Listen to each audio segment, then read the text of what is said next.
What's up, everybody? This is Travis from Candid at the Movies, and today I will be reviewing the brand new supernatural horror film known as It Lives Inside. Now, it does star Megan Suri, Betty Gabriel, and Neeru Bajwa. I hope I said that right. And it is directed by Bishal Dutta. And I know this film is an independent film done by the great people at Neon. That's our editor Stu's favorite company. I'm A24, he's Neon. And the basis of this movie is about a young girl, basically, who kind of got distanced from her friend growing up and through middle school, going into high school. And basically, she is getting back in contact with her friend after an odd mishap happens to where both of them break a jar full of black stuff. And then, basically, a monster's coming after them. That's all I really want to say the movie is about, because going into the plot and let alone describing it is very spoilery.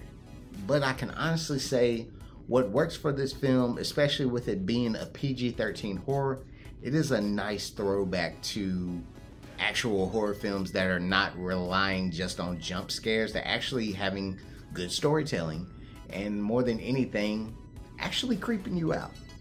The sound design in this film is perfect. This is probably one of the better sound design films that they've done this year, to where anything is really getting you paranoid. Little creaks, small sounds in the background that become larger and larger. This film excels on that. And I can honestly say that this film also really will make you feel like, if anyone in my age around 37 remembers when The Ring came out, The Ring scared everybody for some odd reason, and it was PG-13. You really didn't see much like blood or gore in that movie, but it messed with a lot of people, and this gives you a nice little throwback of that. Especially if you're wanting to carry your kids out to horrors and you're not wanting to see them to watch real gory, real sexual boobs or nothing like that, this is the perfect film for you to check out. They'll still be scared to it. It's an easy, simple story to go on, and it's very relatable. Even if you are not of desi descent like the characters are in this film, anyone will relate to someone having a best friend in middle school, and then when you're going off to high school, you're wanting to change and not be that same person everyone sees. You're wanting to stand out. You're wanting to be different, and then you lose contact with that friend. Anybody can relate to that. Man, woman, anybody. Anybody can relate to that.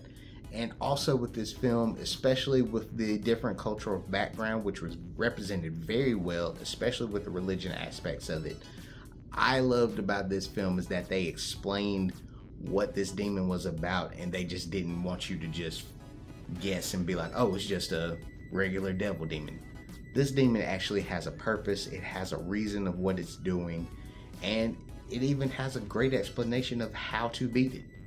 And honestly, it works for this film. It's really good, especially with, as I stated, including the Desi family, especially the family differentials of a younger woman wanting to live her own life without wanting to listen to her mother, which a lot of us can understand, and honestly wanting to have the Americanized culture and not paying attention to her real culture. I thought that was really put well together. They really showed how both parents were responding to it and how it affected everybody and the people around them. This film is, to me, a sleeper hit for this year because it's really good and nobody's really talking about it unless you're a critic or you're a person that watches a lot of movies. I haven't heard anybody in the general public talk about it. I haven't seen many people even really talk about this film on social media. I hope this movie gets a lot of love.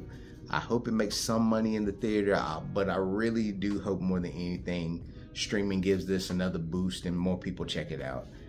My final score for this movie is actually a B. I was going to go with a B minus. The only reason I'm going to go with a B is because outside of the great things that I told you about this movie, there are a lot of keen things in this movie that you can be like, oh, I know what movie that's from.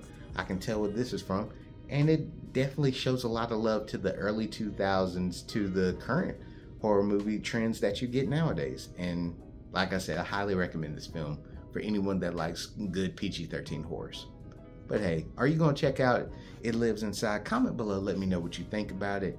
I'd love to hear what everybody says. But by all means, this is Travis from Candid at the Movies. We appreciate you watching. We'll talk to y'all later. Peace.